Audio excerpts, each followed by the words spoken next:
नमस्कार दोस्तों, अगर आप चौधरी देवीलाल की नीतियों में विश्वास करते हैं, अगर आप चौधरी देवीलाल में आस्था रखते हैं, उनकी बनाई उनकी गठित इंडियन नेशनल लोकदल के अगर आप कार्यकर्ता हैं, तो मैं बड़ी माफ़ी के साथ आपसे ये कहना चाहूँगा कि आज मेरे पास आपके लिए कोई अच्छी खबर नहीं है।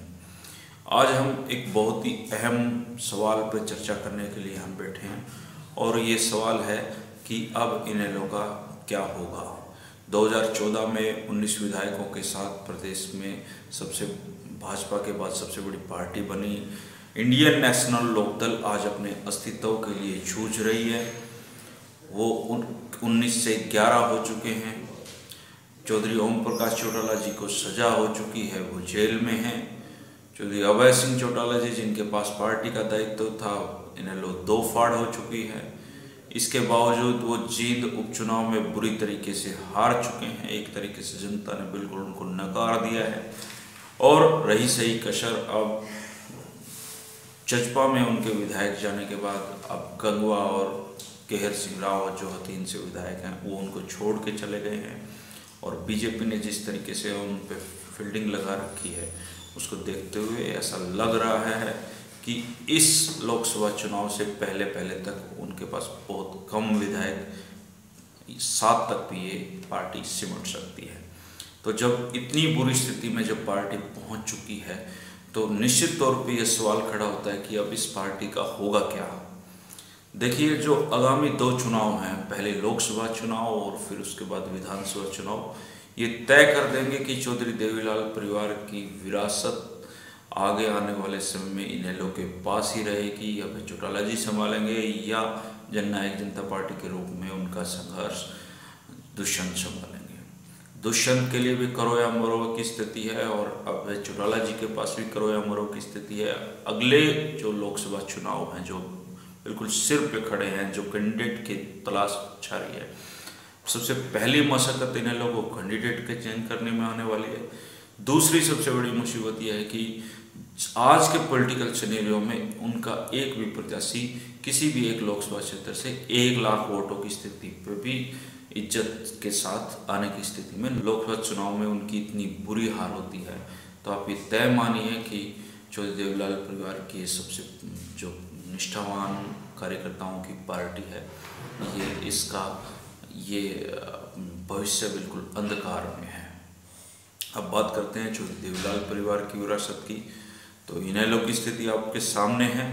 इनेलो अपने अस्तित्व के लिए जूझ रही है और अगले लोकसभा और विधानसभा चुनाव में उनका भाग्य का फैसला हो जाएगा कि चौधरी अभय सिंह चौटाला का राजनीतिक भविष्य क्या रहेगा। जननायक जनता पार्टी हाल ही में गठित हुई है। सांसद दुष्यंत चौटाला पुरजोर कोशिश कर रहे हैं कि किसी तरीके से चौधरी देवीलाल के वर्कर्स को वो अपनी पार्टी में खींच लाएं। उनको चुनाव सिंबल चप्पल मिला है और जिसको वो चौधरी देवीलाल के खड़ाऊ कहते हैं।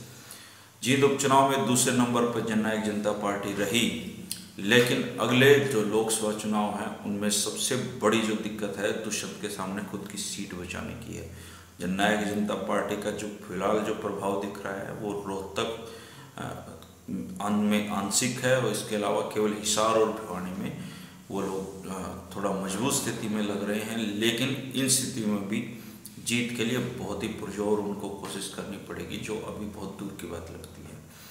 फिर चौधरी देवीलाल के परिवार के ही एक सदस्य चौधरी रणजीत सिंह जी हैं। वो काफ़ी लंबे समय से कांग्रेस में हैं और वो एक अदद विधायक बनने की कोशिश कर रहे हैं और इस बार लगता है उनकी मेहनत शायद रंग भी ले आई।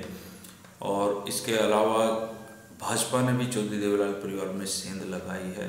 आदित्य देवीलाल चौटाला जो जगदीश सिन्हा जी के बेटे हैं, चौधरी देवीलाल जी के जो परपौत्र हैं आदित्य, नाम के पीछे देवीलाल भी लगाते हैं, उनको हाल ही में बीजेपी ने चेयरमैन बनाया है।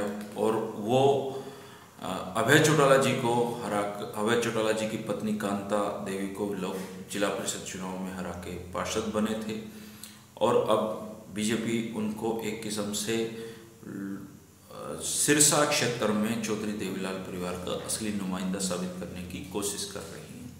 तो दोस्तों, आने वाले जो लोकसभा चुनाव हैं वो एक तरह से ये चौधरी देवीलाल परिवार के लिए सबसे कठिन समय, कठिन दौर की राजनीति इसको आप कह सकते हैं।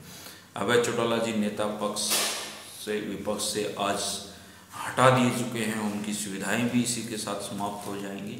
तो ऐसे में उनके ऊपर बड़ी भारी जिम्मेदारी अपनी पार्टी को चलाने की है। जननायक जनता पार्टी के लिए भी अगला चुनाव क्रूशियल है और चौधरी देवीलाल परिवार की इस पूरे जो बिखराव है ये स्पष्ट तौर पे बहुत ही अंधकार में दौर में इनको ले जाने वाला दिख रहा है। तो ऐसे में कुछ भी राजनीतिक भविष्य कार्यकर्ताओं को भी अपना देखना है कि अब वो किसके साथ जाते हैं और इस पार्टी का क्या रहता है।